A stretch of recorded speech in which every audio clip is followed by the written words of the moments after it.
SC వర్గీకరణలో కేటాయింపులు ఆమోదయోగ్యంగా లేవని జనసేన నేత శ్రీనివాస్ అన్నారు. గ్రూప్ 1లో సామాజికంగా ఆర్థికంగా వెనుకబడిన 15 కులాల వారికి కేవలం 1% మాత్రమే రిజర్వేషన్ కేటాయించారన్నారు.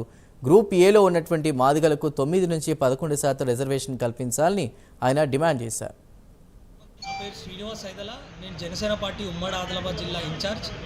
మేము సోమాజిగూడ ప్రెస్ క్లబ్కి రావడం గల ముఖ్య కారణం ఏంటంటే జనసేన పార్టీ తెలంగాణ శాఖ నుండి మేము ఎస్సీ రిజర్వేషన్ ఏదైతే తెలంగాణ గవర్నమెంట్ నిన్న అసెంబ్లీలో ఆమోదపరిచిందో దాని మీద ఏదైతే వీళ్ళు ఏబిసి అని 3 విభాగాలుగా విభజించి 59 కులాలకు ఏ కులానికి వచ్చేసి 1%, బి గ్రూప్కి వచ్చేసి 9%, సి గ్రూప్కి వచ్చేసి 5%గా డివైడ్ చేయడం జరిగింది.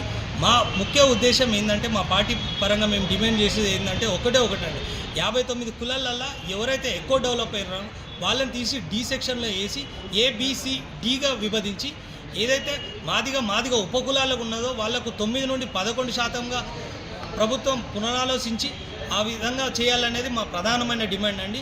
ఇంకోటి ఈ 59 కులాలలో కూడా సమానత్వంగా పాటించి తెలంగాణ గవర్నమెంట్ శ్రీ రేవంత్ రెడ్డి గారు నిర్ణయం తీసుకుంటే ఇంకా మా జనసేన పార్టీ తరఫున పరంగా మేము వాళ్ళకి చాలా కృతజ్ఞతలు చూపించేవాళ్ళం.